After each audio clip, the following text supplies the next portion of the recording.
अस्सलामु अलैकुम वरहमतुल्लाहि वबरकातुहू। अल्हम्दुलिल्लाहि रब्बिल आलमीन वस्सलातु वस्सलामु अला अशरफिल अंबिया वल मुरसलीन नबियना मुहम्मदिन व अला आलिहि व सहबिहि अजमईन अम्मा बाद। औज़ु बिल्लाहिस समीइल अलीम मिनश शैतानिर रजीम। युरीदुल्लाहु बिकुमुल युस्रा व ला युरीदु बिकुमुल उस्रा। व क़ाला अल्लाहु तआला वमा जअल अलैकुम फिद्दीन मिन हरज। मुशाहिदीन किराम, मेरे दीनी और इस्लामी साथियों, आज का मौजू है मौसम सरमा के अहकाम। जाड़े का मौसम आ चुका है। इस ताल्लुक़ से बहुत सारे ऐसे अहकाम और मसाइल हैं जिनके हम मोहताज हैं, जिनका बयान होना चाहिए। मेरे भाइयों, मौसम में तब्दीली लाना ये अल्लाह की बड़ी कुदरत है, रब की कुदरत की बड़ी दलील है। हम गर्मी के मौसम से गुजरकर जाड़े के मौसम में दाखिल हो चुके हैं। ये सारा निज़ाम और सिस्टम चलाने वाला कौन है? एक अल्लाह है। वही रब है जो सातों आसमान पर अर्श पर मुस्तवी है। मेरे भाइयों, जिस तरह गर्मी के मौसम से लोग फायदा उठाते हैं और उसके बेशुमार फवायद हैं, ऐसे जाड़े के मौसम के भी बेशुमार फवायद हैं। हम में से बहुत सारे साथी इंतजार में होते हैं कि जाड़े का मौसम आए और उससे फायदा उठाया जाए। और जाड़े के मौसम में मेरे भाइयों, रातें लंबी होती हैं।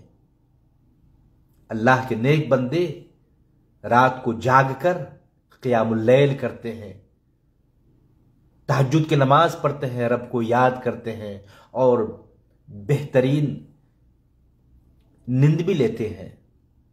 साथ ही दिन छोटा होता है तो अल्लाह के नेक बंदे इस ठंडे दिनों में, जाड़े के मौसम में नफली रोज़े का भी एहतमाम करते हैं।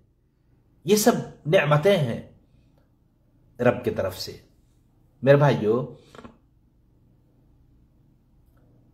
सही बुखारी की हदीस है 3260 नंबर की।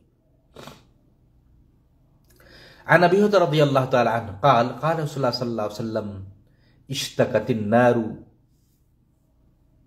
इला रब्बिहा फ़क़ालत रब्बी अकल बअदी बअदन फ़अज़िन लहा बिनफ़सैन नफ़सिन फ़िश्शिता व नफ़सिन फ़िस्सैफ़ फ़अशद्दु मा तजिदून मिनल हर व अशद्दु मा तजिदून मिनल ज़महरीर।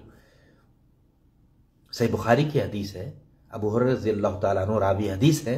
कहते हैं नबी सल्लल्लाहु अलैहि वसल्लम ने फरमाया, जहन्नम ने अपने रब से शिकायत किया, अल्लाह से। फ़क़ालत, जहन्नम कहने लगी, रब्बी, मेरे रब, अकल बाज़ी बादन, मेरे बाज हिस्सा बाज को खा रही है। शिद्दत हरारत की वजह से, गर्मी की वजह से एक हिस्सा दूसरे हिस्से को खा रही है। फ़अज़िन लहा बिनफ़सैन, अल्लाह ताला ने जहन्नम को साल में 2 सांस लेने का हुक्म दिया, इजाजत दी। नफ़सिन फ़िश्शिता, जाड़े में भी सांस लेने का और गर्मी में भी एक सांस लेने का। अल्लाह के नबी ने फरमाया, फ़अशद्दु मा तजिदून मिनल हर, गर्मी में जो तुम गर्मी की हरारत, तमाज़त और तपिश को पाते हो, ये उसी का नतीजा है। व अशद्दु मा तजिदून मिनल ज़महरीर, और कड़ाके की ठंडक जो तुम महसूस करते हो, ये जहन्नम को अंदर की तरफ सांस लेने का नतीजा है। मेरे भाइयों, तो ये चीज है, ये भी हमारी मालूमात में रहे। मेरे भाइयों, जाड़े के मौसम में हमारे बहुत सारे भाइयों से बहुत सारी गलतियां दिखी जाती हैं। कुछ भाई ऐसे हैं जो आम दिनों में नमाज का एहतमाम करते रहे, लेकिन जब जाड़े का मौसम आता है तो नमाज में सुस्ती और कोताही से काम लेते हैं। कुछ भाई ऐसे भी हैं जो जाड़े के मौसम में मुकम्मल तरीके से वजू नहीं करते, जैसे तैसे वजू कर लेते हैं और न इस बात का ख्याल करते हैं कि भाई आज़ाए वजू में से कौन सा हिस्सा बाकी रह गया जिसका धोना था या कहां सूखा रह गया। तो मेरे भाइयों, मौसम जाड़े का हो या गर्मी का, मुकम्मल तरीके से हमें वजू करना चाहिए, वरना हमारी नमाज नहीं होगी। इस ताल्लुक से हदीस आती है कि बंदा जब जाड़े के मौसम में भी मुकम्मल तरीके से वजू करता है, ऐसे भाइयों के लिए, ऐसे नमाजियों के लिए बड़ी बशारत है। सही मुस्लिम की 251 नंबर की हदीस है। अन अबी हुरैरा रज़ियल्लाहु तआला अन्ना रसूलल्लाह सल्लल्लाहु अलैहि वसल्लम क़ाल अला अदुल्लुकुम अला मा यमहुल्लाहु बिहिल खताया व यरफ़उ बिहि दरजात। क़ालू बला या रसूलल्लाह। क़ाल इस्बाग़ुल वज़ूइ अलल मकारिह व कसरतुल खुता इलल मसाजिद व इंतिज़ारुस सलात बाद सलात फ़ज़ालिकुमुर रिबात। रवाह मुस्लिम। नबी सल्लल्लाहु अलैहि वसल्लम ने फरमाया, क्या मैं तुम लोगों को ऐसा अमल ना बताऊं जिसके जरिए से अल्लाह गुनाहों को मिटा देगा और दर्जात में बुलंदी अता फरमाएगा। ऐसा अमल जिसको करने से एक तरफ हमारे गुनाह भी मिटा दिए जाएंगे, दूसरी तरफ अल्लाह हमारे दर्जात को बुलंद फरमाएगा। अल्लाह अकबर। साहबे कराम मुतमन्नी और हरीस हुआ करते थे। साहबे कराम ने कहा, क़ालू बला या रसूलल्लाह, क्यों नहीं अल्लाह के रसूल, हमें बताया जाए। आप सल्लल्लाहु अलैहि वसल्लम ने फरमाया, इस्बाग़ुल वज़ूइ अलल मकारिह, मुशक्कत परेशानी या नागवारी के बावजूद मुकम्मल तरीके से वजू करना। सारे आज़ाए वजू को, वो हिस्से वजू में जिनका धोना जरूरी है, मुकम्मल तरीके से वजू करना या उन आज़ाए वजू का धोना, यह ऐसा अमल है जिससे हमारे गुनाह मिटा दिए जाएंगे। चाहे जाड़े का मौसम हो या गर्मी का, बंदा इस बाग़े वजू मुकम्मल तरीके से वजू करता है और अपने आज़ाए वजू को, वजू में धोने वाले जो हिस्से हैं उनको धोता है, कहीं सूखा नहीं छोड़ता, तो इस अमल से अल्लाह हमारे जहां गुनाहों को मिटाएगा, वहीं पर हमारे दर्जात में बुलंदी भी अता फरमाएगा। व कसरतुल खुता इलल मसाजिद, दूसरा अमल मस्जिदों की तरफ कदम ब कदम चलते हुए आना। बकसरत, इंसान बावजू होकर घर में वजू करते हुए मस्जिद की तरफ चलता है और फिर इस तरह चल के आता है, तो हर कदम पे अल्लाह ताला उनके गुनाहों को भी मिटाएगा और दर्जात में भी बुलंदी अता फरमाएगा। अल्लाह अकबर। और फिर तीसरा अमल वंतिज़ारुस सलात बाद सलात, एक नमाज हो गई, मगरिब की नमाज हमने पढ़ लिया, इंतजार में है कि इशा का वक्त हो ताकि बाजमात नमाज पढ़ सकूं। एक नमाज के बाद दूसरी नमाज का इंतजार करना, यह अमल भी ऐसा है कि इससे हमारे गुनाह भी मिटा दिए जाएंगे, हमारे दर्जात में अल्लाह हमारा रब बुलंदी अता फरमाएगा। और अल्लाह के नबी ने फरमाया कि फ़ज़ालिकुमुर रिबात, यही रिबात है, शैतान के लिए यही परेशान कुन अमल है। मेरे भाइयों, तो पता ये चला कि बंदा को चाहिए कि जाड़े के मौसम में भी मुकम्मल तरीके से वजू करना चाहिए। जाड़े के मौसम में बंदे, हमारे भाई नमाजी हजरात बहुत सारे कपड़े पहने हुए होते हैं, अंदर स्वेटर है, मोटे कपड़े हैं, जैकेट लगाए रहते हैं, तो फिर इस तरह आस्तीन को ऊपर खींचते हैं, मुकम्मल नहीं खुल पाता, तो लोग बस आधा ही धो करके छोड़ देते हैं। नहीं मेरे भाइयों, वजू हमारा नहीं होगा, जब वजू नहीं होगा नमाज नहीं होगी। इसलिए इन बातों का खास ख्याल रहे। आप मुकम्मल तरीके से पूरे आस्तीन को, कपड़े को ऊपर करें और दोनों बाजू को मुकम्मल तरीके से धोएं कि उन्हीं से ऊपर, वरना बड़ी वाईद है एक तरफ हमारी नमाज नहीं होगी चूंकि वजू नहीं हुआ, नमाज नहीं होगी, और दूसरी तरफ अल्लाह के नबी पाक सल्लल्लाहु अलैहि वसल्लम ने फरमाया, सही बुखारी की 60 नंबर की हदीस है, अन अब्दुल्लाह बिन अम्र रज़ियल्लाहु तआला अन्हु क़ाल तख़ल्लफ़ अन्ना नबी सल्लल्लाहु अलैहि वसल्लम फ़ी सफ़रतिन साफ़रनाहा फ़अदरकना वक़द अरहक़तना अस्सलातु व नहनु नतवद्दा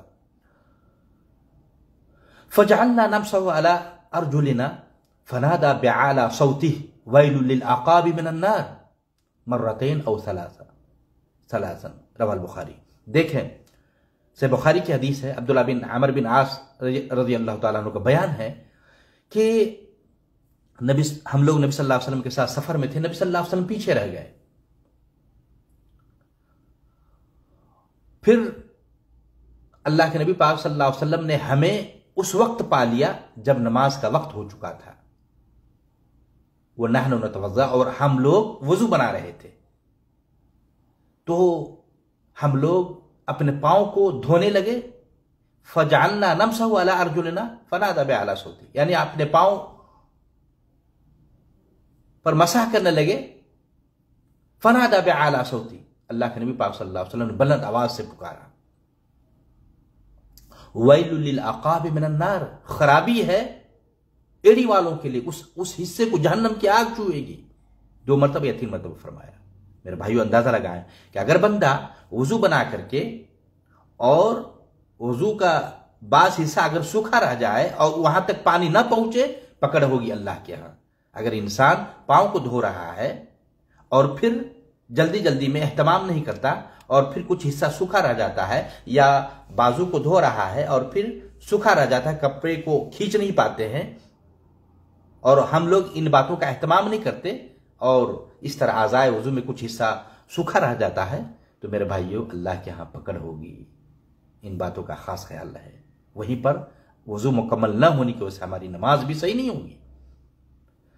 तो जारे के मौसम में इन बातों का खास ख्याल रखा जाए। मुकम्मल तरीके से वजू बनाएंगे तो फिर अल्लाह ताला हमारे इस अमल से हमारे गुनाहों को मिटाएगा, हमारे दर्जात में बुलंदी अता फरमाएगा। मेरे भाइयों, आइए, जारे का मौसम है तो हम लोग मौजे का इस्तेमाल भी करते हैं। हम में से बहुत सारे साथियों को मौजे पर मसह करने के अहकाम और मसाइल का इल्म नहीं होता है। बाज़ को कुछ अहकाम का पता होता है, बाज़ का नहीं। इसलिए ज़रूरी है कि मौजे पर मसह के अहकाम और मसाइल का हम मालूमात करें। इस सिलसिले में हदीस है सही बुखारी की 206 नंबर की, अनिल मुगीरह बिन शुअबा रज़ियल्लाहु तआला अन्हु क़ाल कुन्तु मअन नबी सल्लल्लाहु अलैहि वसल्लम फ़ी सफ़रिन फ़अहवैतु लिअनज़िअ ख़ुफ़्फ़ै फ़क़ाल दअहुमा फ़इन्नी अदख़लतुहुमा ताहिरतैन फ़मसह अलैहिमा रवाहुल बुखारी। मेरे भाइयों, बहुत सारे साथी ऐसे भी हैं कि शरीयत ने हमें ये आसानियां दी है, लेकिन हम लोग इन आसानियों से फ़ायदा नहीं उठाते हैं। जबकि अल्लाह के नबी सल्लल्लाहु अलैहि वसल्लम ने फरमाया कि जो रुख्सत दी गई है, अल्लाह अपने उन बंदों से खुश होता है जो बंदा रब के तरफ से दी गई या शरीयत की तरफ से मिली रुख्सत को उससे फायदा उठाता है। कुछ साथी ऐसे भी हैं इस नजरिए के हामिल कि नहीं, अगर मौजे पर मसाह करेंगे, पाँव नहीं धोएंगे तो या तो हमारा वजू मुकम्मल नहीं होगा या सवाब में कमी रह जाएगी। इस तरह की सोच है। नहीं मेरे भाइयों, आपको पूरा पूरा सवाब मिलेगा। बल्कि अगर आपने बावजू होकर मौजा लगाया है तो आपके हक में बेहतर यही है कि आप मौजे पर मसाह करें। अब रह गई बात मौजा, चाहे चमड़ी के बने हुए मौजे हों या ऊन के बने हुए मौजे हों,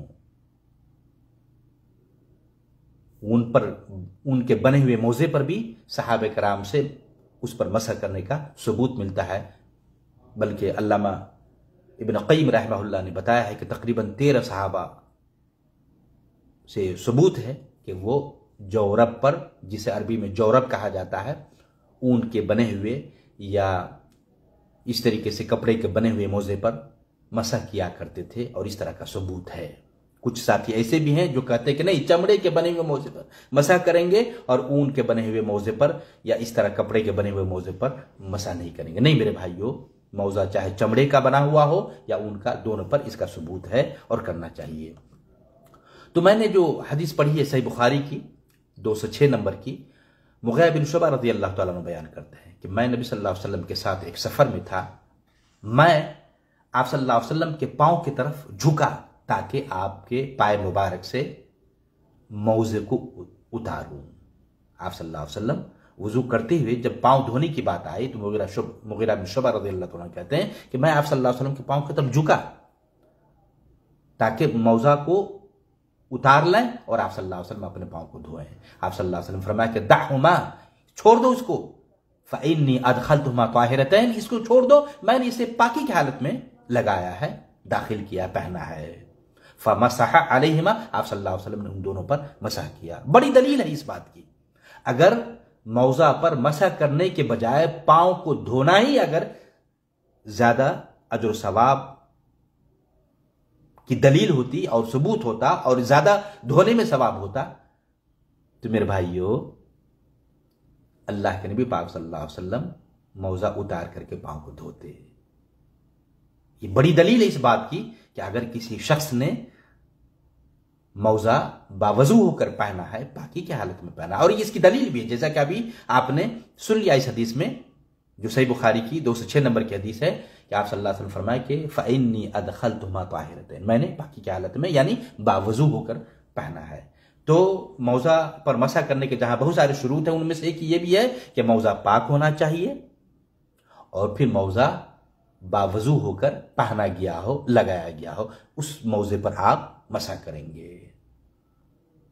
ठीक है। अच्छा, इसी तरीके से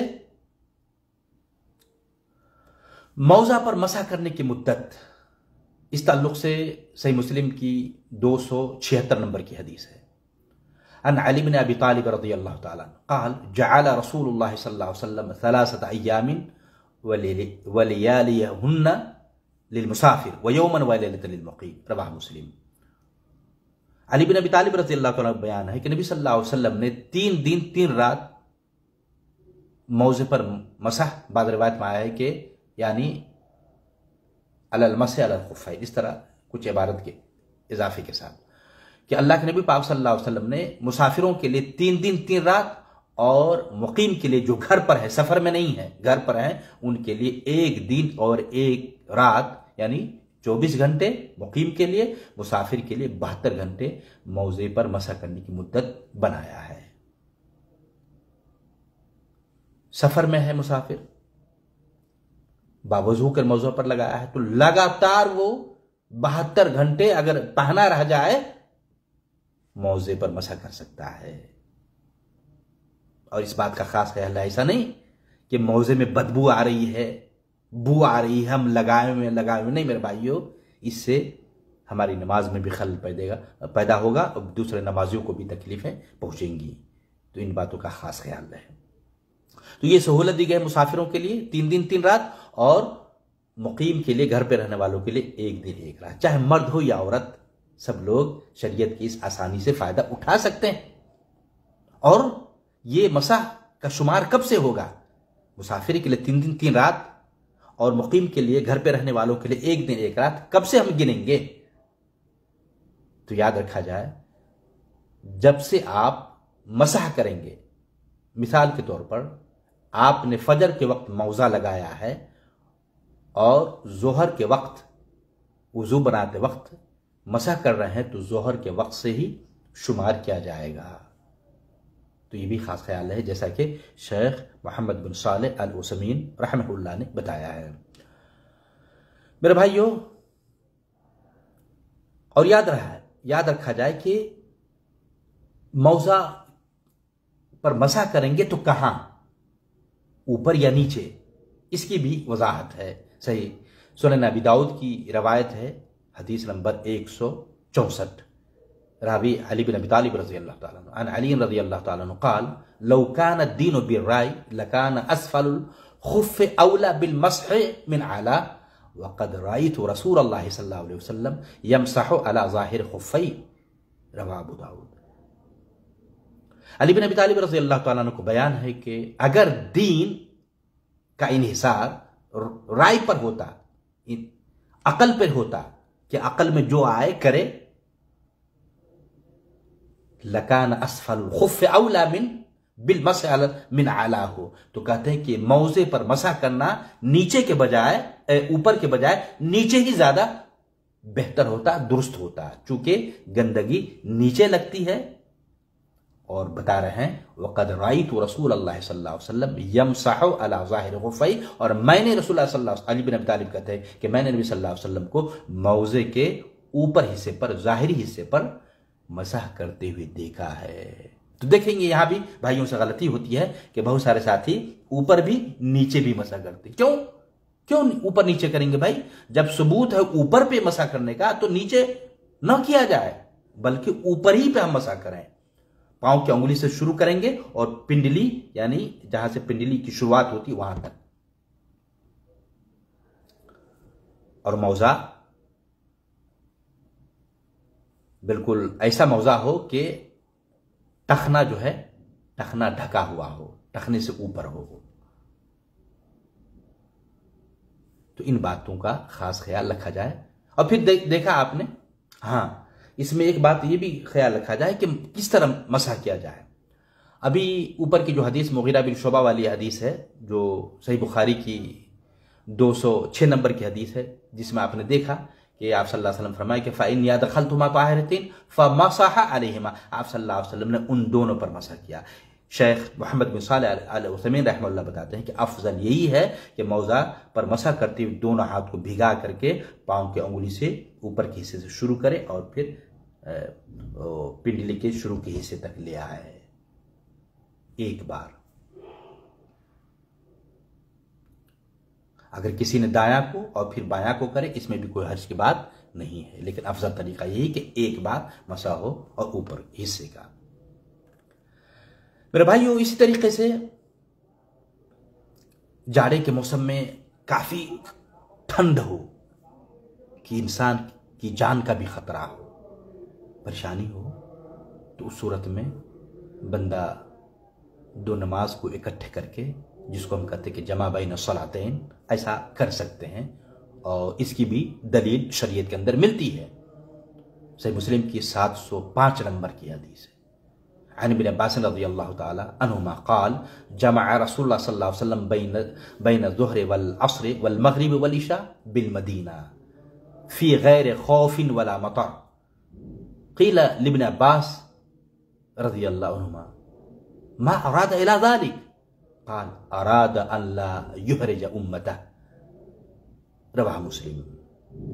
मेरे भाइयों, इस मसले को भी जाना जाए। रसूलुल्लाह सल्लल्लाहु अलैहि वसल्लम, अब्दुल्लाह बिन अब्बास रज़ियल्लाहु तआला अन्हुमा बयान करते हैं कि नबी सल्लल्लाहु अलैहि वसल्लम ने ज़ोहर और असर को मिला करके अदा किया, एक ही वक्त में दो नमाज को अदा किया। और इसी तरीके से मगरिब और इशा को भी इकट्ठे अदा किया। कहां? मदीने के अंदर। सफर में नहीं थे, मदीने के अंदर हैं, अंदाजा लगाएं। मुसाफिर के लिए तो है ही है, उसमें कोई मसला नहीं है। मुसाफिर दो नमाजों को इकट्ठा पढ़ते हैं, जोहर के वक्त असर को या असर के वक्त जोहर को मिला ली, जिससे जमा तकदीम, जोहर के वक्त असर पढ़ लिया जाए, जमा तकदीम, असर के वक्त जोहर को मिला लिया जाए, पहले जोहर फिर असर, जमा ताखिर कहते हैं। इसी तरीके से मगरिब और इशा को, मगरिब के वक्त अगर इशा को ही पढ़ लेते हैं, मगरिब भी, फिर इशा जमा तकदीम इसको कहते हैं, और फिर इशा के वक्त अगर टाइम नहीं मिला और मगरिब पढ़ रहे हैं तो इसको जमा ताखिर कहते हैं। तो मुसाफिर के लिए कोई मसला नहीं है, लेकिन मुकीम के लिए इसकी दलील सही बुखारी की 705 नंबर की हदीस है कि आप सल्लल्लाहु अलैहि वसल्लम ने मदीना में रहते हुए दो नमाजों को इकट्ठा अदा किया।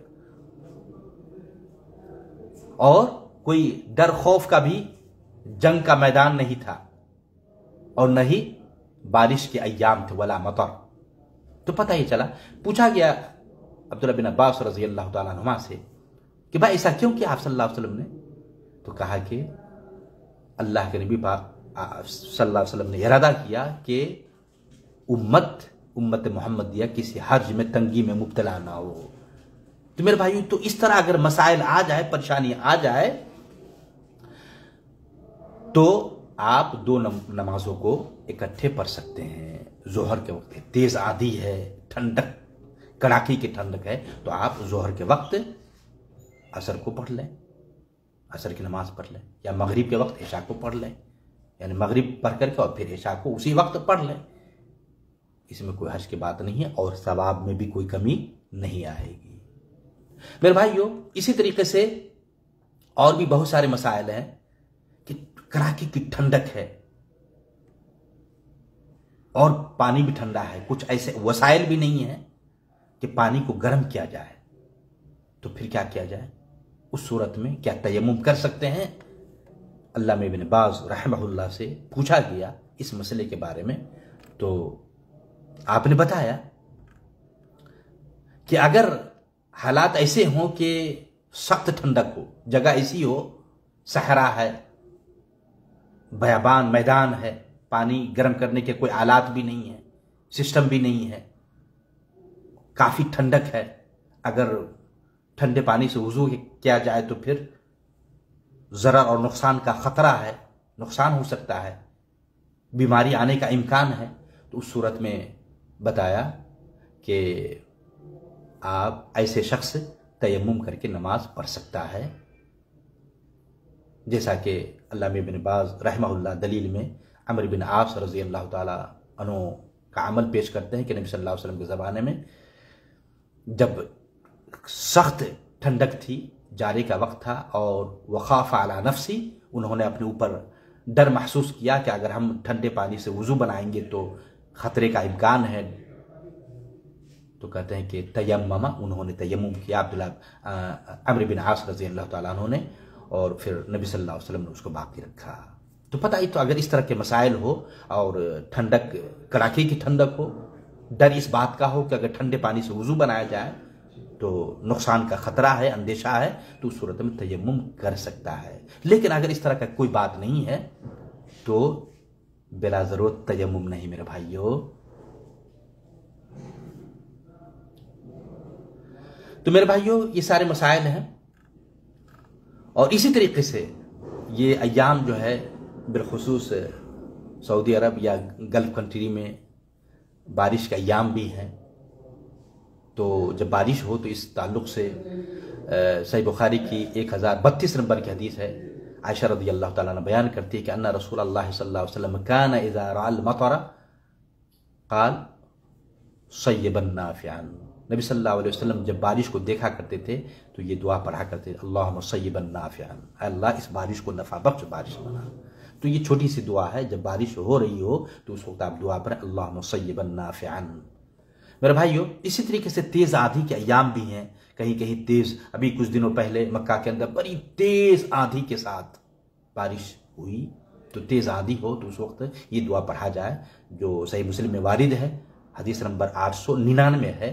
आयशा रज़ी अल्लाह ताला अन्हा बयान करती है कि अन्नहा क़ालत कान नबी सल्लल्लाहु अलैहि वसल्लम इज़ा असफ़तिर रीह क़ाल अल्लाहुम्मा इन्नी असअलुका खैरहा व खैर मा फ़ीहा व खैर मा उरसिलत बिही व अऊज़ु बिका मिन शर्रिहा व शर्रि मा फ़ीहा व शर्रि मा उरसिलत बिही। इंसान बंदा अल्लाह से दुआ करे कि अल्लाह, ये जो तेज़ आंधी है, तेज़ हवा चल रही है, अल्लाह मैं तुझसे इसमें जो खैर और भलाई है इसका सवाल करता हूँ, और इसी तरीके से अल्लाह से पनाह मांगे कि इसमें जो शर है, नुकसान है, अल्लाह तुझसे इसके शर और नुकसान से अल्लाह तेरी पनाह में आना चाहता हूँ। तो इस तरह जो है बंदा ये दुआ पढ़े जब तेज़ आंधी हो और ख़तरे का इम्कान हो, तो ये दुआ पढ़ा जाए। और भी बहुत सारे मसाइल हैं जारे के हवाले से, इसी पर बस करता हूँ। अल्लाह से दुआ है कि अल्लाह ताला हम तमाम मुसलमान भाई को जो बातें जो अहकाम, जो मसाइल जारे के हवाले से, मौसम सरमा के हवाले से बयान किए गए हैं, उन सारे मसाइल को समझते हुए अमल करने की और अमल में लाने की अल्लाह हम सबको तौफीक अता फरमाए। आमीन व आखिर दवाना अल्हम्दुलिल्लाह रब्बिल आलमीन। गुजारिश है भाइयों से, मुशाहिदीन से, कि इस वीडियो को अपने साथियों के लिए ज़रूर शेयर करें ताकि उन्हें भी मसाइल का इल्म हो और फिर आपको भी सवाब मिले। जज़ाकुमुल्लाह खैरा।